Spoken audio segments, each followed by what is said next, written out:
Hello, travelers. Welcome back to Reach the World. For over 20 years, Reach the World has used virtual exchange to inspire youth to become curious, confident global citizens. My name is Tim, and as part of Reach the World's efforts to support educators and families during the COVID-19 pandemic, we're sharing free live stream discussions with some of our standout travelers from recent years. You can find an updated calendar of live stream events and much more at athome.reachtheworld.org. Today, we're talking with Fulbright Scholar Amal Nanavati. Amal shared his experiences as a traveler and researcher in Japan through a recent Reach the World virtual exchange, and I'm so happy to welcome him back today to talk more about his time in Japan. If you haven't already read Amal's virtual exchange articles from Japan, they're amazing. He has traveled so widely and was such a great correspondent. We're going to add a link in the YouTube chat sidebar so you can check out those articles. Also, please use the chat bar to let us know you're here today and share any questions you may have for Amal as we go. We'll get to as many questions as we can today. And so without further ado, let's go on a journey to Japan. Welcome, Amal. Hi, thanks for having me. You bet. Thanks for joining us today. I'm so excited to talk to you today. You, in the recent past, had this great Fulbright research experience in Japan, and you covered so much ground. I want to let you start by sort of introducing yourself and how your journey to Japan took shape and how it began. Yeah, so as Tim mentioned, my name is Amal, and I spent the year from September 2018 till early August 2019 in Japan. And I was in Japan, the reason I was in Japan was to do robotics research. My focus is on human-robot interactions, and Japan is a great country to do that because in Japan you have people view robots as very friendly creatures. It's very common to see robots in malls or robots in restaurants, etc. So that's one of the reasons I went to Japan. I was living in Kyoto, which is the cultural capital of Japan. It was amazing. I would be biking to my research lab and I would bike past temples. I would bike past ancient palaces. It was really amazing. The nature in Japan was beautiful. The public transportation, riding the bullet trains everywhere, that was amazing. It goes so fast that your ears pop, even though it's on the ground. And yeah, just the people I met, the cultural activities I was able to do. Yeah, I absolutely loved my year in Japan, and I'd be happy to get into any of those specific details in this conversation. Fantastic. If you were to think back and think about where your interest in studying or living abroad began, do you have a particular moment or an influence earlier in your life that made you think about venturing a little bit further? Yeah, that's a fascinating question. I think I've always been interested in other cultures and languages. Actually, my connection with Japan started in high school when I decided to take Japanese as a foreign language class, starting in ninth grade. So that's when I really got interested in Japan. And then the summer after 10th grade, I had the opportunity to do a homestay program in Okinawa. So I was staying with the Japanese host family, and really I was attending high school over there. It was for 6 weeks and just immersing into the culture. And that's when I would say my interest in Japan really picked up. I continued taking Japanese language courses for a few years, but then as I got busy with my computer science and robotics curriculum in college, it became harder to continue that. However, then once I was ready to leave college, I realized, I'm really interested in traveling and Japan. I'm also really interested in robotics, and Japan is just so advanced in robotics that let me see if I can find a way to go to Japan to do robotics research. Unfortunately, the Fulbright turned out to be an option. Very cool. I love how many journeys start with somebody picking up a language at a younger age, and it's just sort of becomes this thing that people may not predict. When you take your first language class, you don't envision yourself living in that country immediately, and that's what it often becomes. Yeah, the funny thing actually is after I started taking those language classes, I realized that My family has a history of ties to Japan. My grandpa actually worked in Japan for 2 years in the 1980s. And I believe his uncle also worked in Japan for many years, was a trader traveling between India and Japan. So it was really cool to discover that after I started taking the language course and engaging with the country and culture. Very cool. On the topic of language, Japanese is so different from English. I think that people who don't speak Japanese or think of it as a language that's very different might think that going to Japan or living in Japan could be really stressful. How did you find the communication aspect of living in Japan? Especially, I mean, you're in a field with a lot of specific vocabulary. Do you, when you're talking about robotics, do you use the Japanese vocabulary for it? Yeah, so first off, in terms of daily life, I would say that the hand gestures and facial expressions go a long way when you're in a context where you don't fully understand the language. So I really got into the habit of I would speak in Japanese, but I'd be using the relatively simple vocabulary that I know, and always couple my speech with hand gestures, with very obvious facial expressions that reflect what it is I'm talking about, or what it is I'm asking for. I would point to things, etc. And that really helped get my point across. Plus, generally, what I found was, if myself and my conversational partner ever reached a point where we didn't understand each other, generally, either they would know enough words in English or I would know enough alternate ways to explain what I'm trying to say in Japanese that we could overcome that. In the case of robotics, particularly, the international field of robotics broadly uses English as its language to communicate. So I was fortunate to be in a lab where everyone spoke English and used that as the language to talk about robotics. Interesting. Yeah, well, I think that what you describe as ways of effective communication was really successful for you. One of many reasons I consider you to be a really standout Reach the World traveler is that every time we checked in with you, you'd made some really great authentic connection with some aspect of Japanese culture. And I think that's probably impossible without being a great communicator. Did you have a favorite place in Kyoto that you return to time and time again?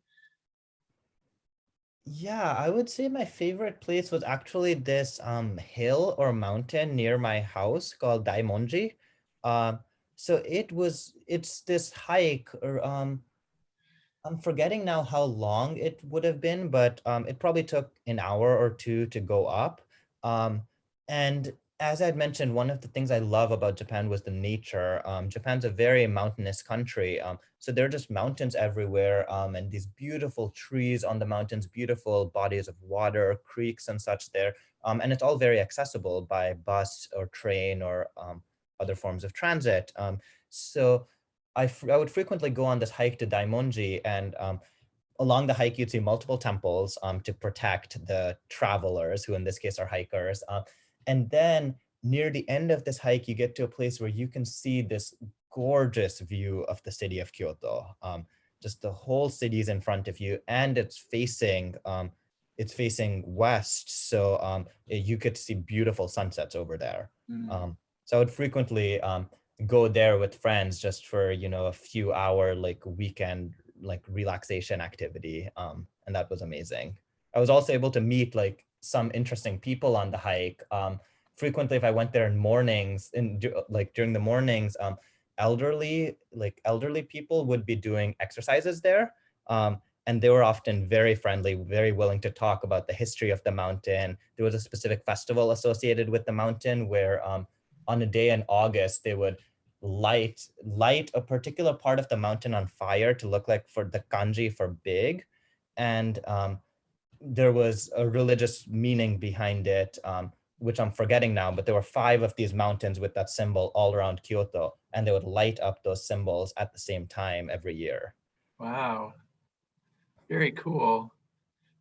You mentioned briefly sort of nature, which I think is a really interesting topic to explore in Japan in particular. What were some of the living things that you saw around Kyoto and really around Japan? I know you covered a lot of ground. Yeah, let's see. Certainly, lots of different trees. Trees and plants and such.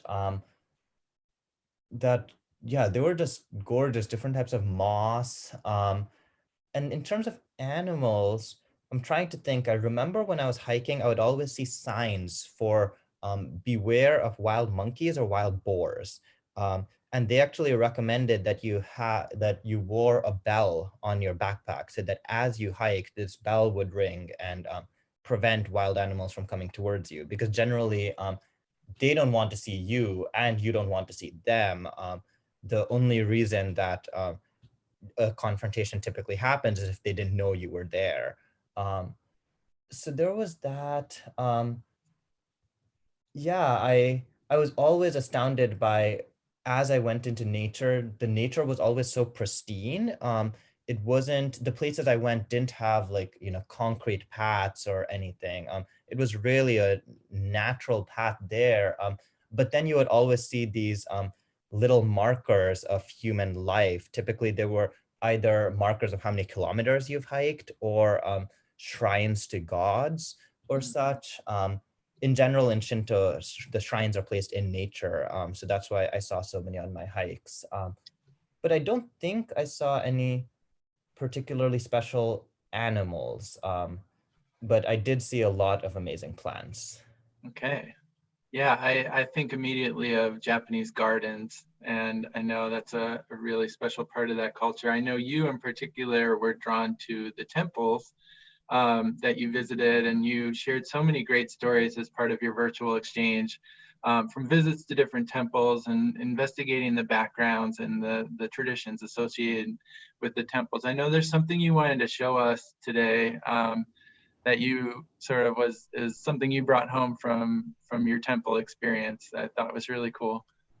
Yeah, so I have a couple of artifacts here from the temples I visited in Japan. So one of them is called omamori, which are which are little amulets.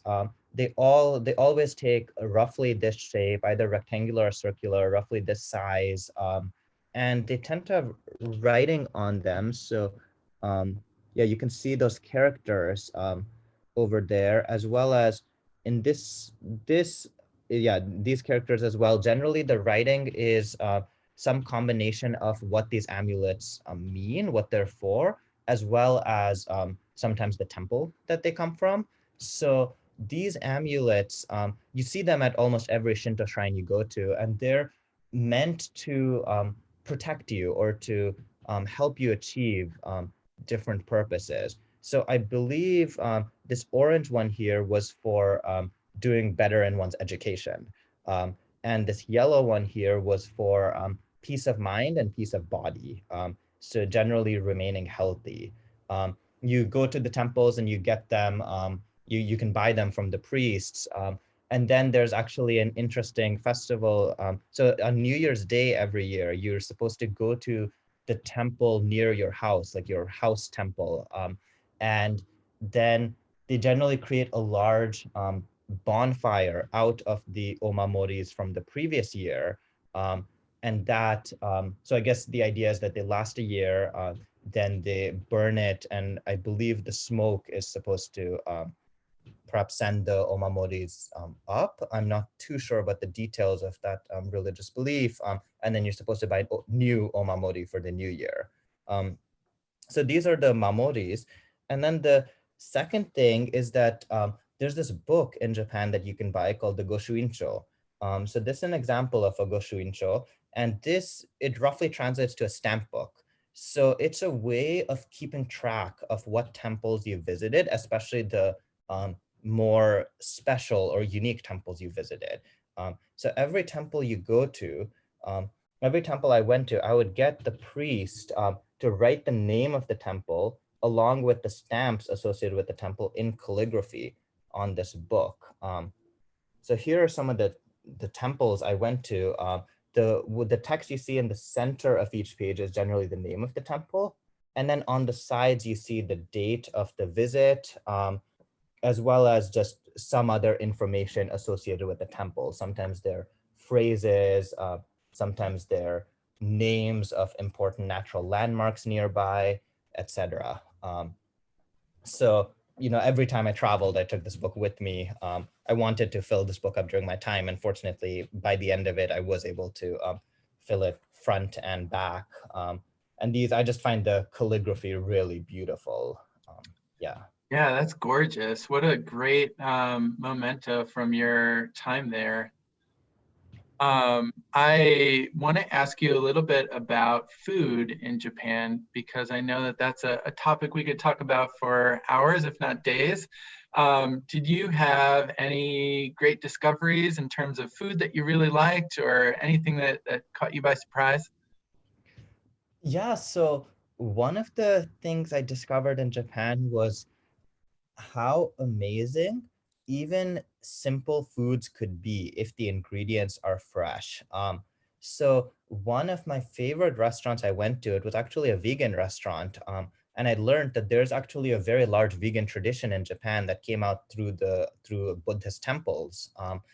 But so this place, it's a vegan restaurant run by this very elderly man and his wife, and they have their own fields, and every morning they pick vegetables from their fields at the particular ripeness, the particular sweetness, kind of all these factors that come into play when you're eating are all, he thinks of all of them. And the vegetables, examples of the vegetables are like pumpkins, green beans, eggplant, etc. So he picks a particular amount in the morning.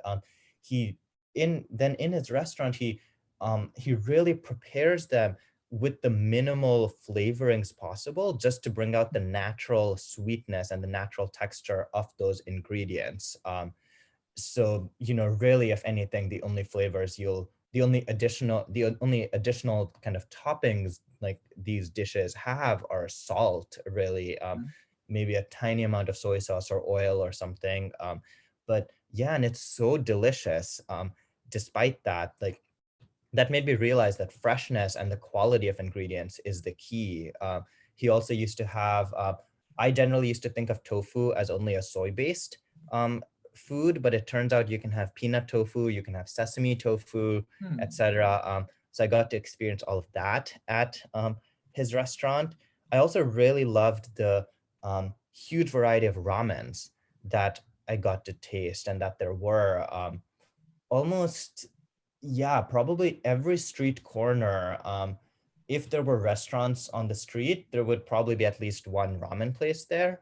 Um, and there were so many different flavors of ramen. The base that you use for the soup, so the types of ingredients and spices that go into that, the types of noodles you use, the types of toppings you have, etc. And what was actually quite common in these ramen shops is, um, before entering, there's a vending machine, and you put your money into the vending machine and you press a button for which type of ramen you want, and then a ticket pops out. And then when you enter, you hand that ticket to the chef, and then they will make the ramen as you specified on the machine. So I thought that was also a cool way of merging this traditional food that has been around for hundreds of years with modern technology. Yeah, that's awesome. What a great combination of the really like basic, amazing features of a food as it's meant to be enjoyed at its peak, and sort of the robotic side, which is a good segue into your Fulbright research, what you were working on while you were in Kyoto. Can you talk a little bit about your project, your research? Yeah, so the goal of my Fulbright research was to teach robots that would be shopkeepers how to effectively interact with the humans that would come to their stores.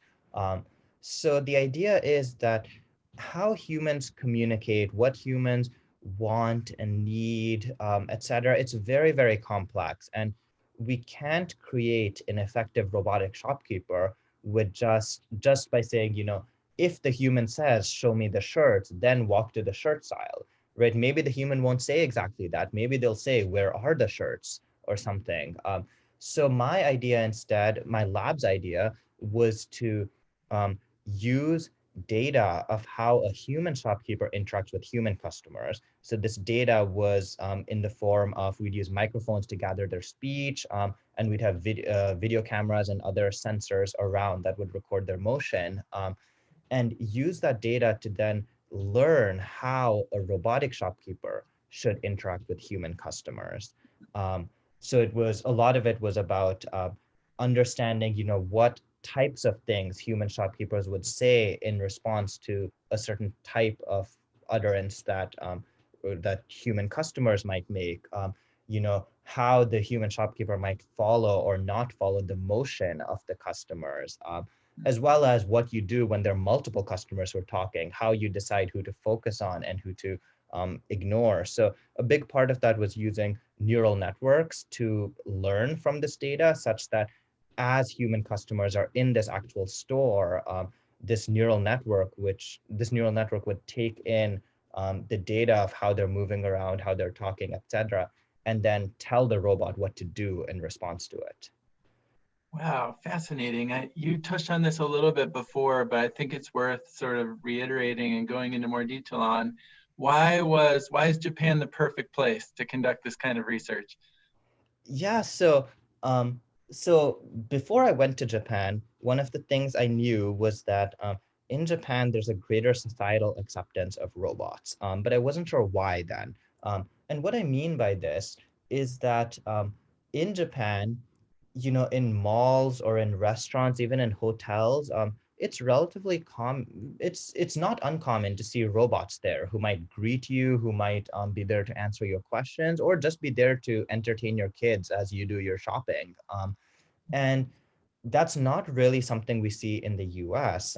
Plus, in the US, we often tend to have fears of robots, like that they will take over, they will want to kill all humans, they'll want to take our jobs, etc.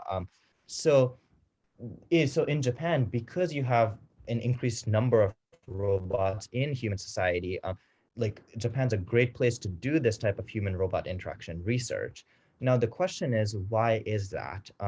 And I think through my experience in Japan, I've come to a couple of possible reasons for that.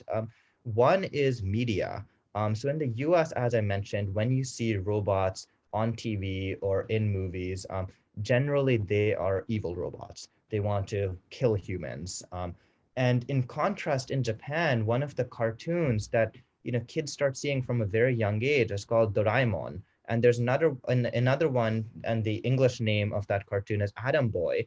And both of those involve robots or robot-like creatures that help humanity. Um, so from a young age, children are consuming media that shows that robots can be your friends. Um, I also think if you look historically, as Japan was coming out of World War II, automation was seen as a big way to move the country forward, um, and yeah, to really get the economy running again. So that might be another reason why robotics is viewed more positively there, coupled with the fact that in the US, a lot of the funding for robotics comes from military sources. So more of the research efforts is focused on robots that could be used for purposes such as killing or defending or for defense. In the case of Japan, much of the funding for robotics comes from people who are, for example, trying to build robots to help take care of elderly people in senior citizen homes, or robots for hospitals and such. So even just the funding streams change what types of robots are being developed. Wow. You have one of the robots that you're working on right now with you today. Can we meet it? Yeah, of course. So unfortunately, this robot's out of battery right now. But its name is Curie. So it's this little cute robot. It has a head, and the head can move up, down, left, right. These eyes can open, although since it's out of battery, they can't right now. And then it has wheels on the bottom that allow it to move around. Generally, with its default software, it can do things like you can pet its head, and it will just purr and act like it's super happy, like any type of pet you might have. It can talk, it can hear what you're saying, etc.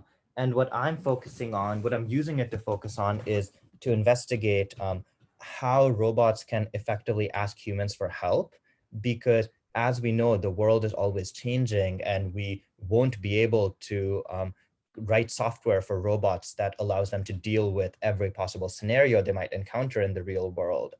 So I'm interested in investigating how robots can think about what type of ways humans can help them, what inconvenience it's caused to the humans by asking for help, etc., and then effectively, learning how to incorporate human help into the robot's everyday performance. Wow, that's amazing. As just a third person observer, it seems like you are bringing back some of the things you learned in Japan and applying them to robots and robotics in the US through your research. I think that's such a great sort of fusion of your abroad experience and your future research. That's so exciting to see which direction that's going to go. Yeah, and it's not just with the human robot interactions. I think in general, when you have an opportunity like this to do global exchange, there are lifelong lessons that you get from that. Earlier in the conversation, I was talking about how heavily I used hand gestures or facial expressions while talking in Japan, and that has continued in the US. And that just helps make the conversation more smooth or more clear. I have I've learned how to tailor the way I speak, the words I use, etc., to the audience. Enunciate more, use simpler words, if that's something that's more appropriate based on who I'm talking to. And what else? There are definitely ways in which there are definitely a lot of lifelong lessons I've taken away from this. An appreciation for public transportation. That's a small thing, but now that I'm back in the US and I'm in Seattle, it has great public transportation compared to other US cities. But compared to Japan, where you can get out to all the hikes, to all the nearby cities and towns super quickly on trains, bullet trains, or buses, we in the US aren't really there yet. And I'd love to see that happen. I think it would be good for the environment as well as for people. Yeah, so there are just numerous lessons you can take from this type of time abroad experience. Yeah, that's great advice for all of our viewers who are watching the live stream, and for all of you who are watching this recording after this call.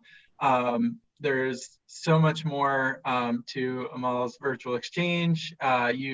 My colleague Chris has put a link to his virtual exchange journey in the chat bar on the right of your screen.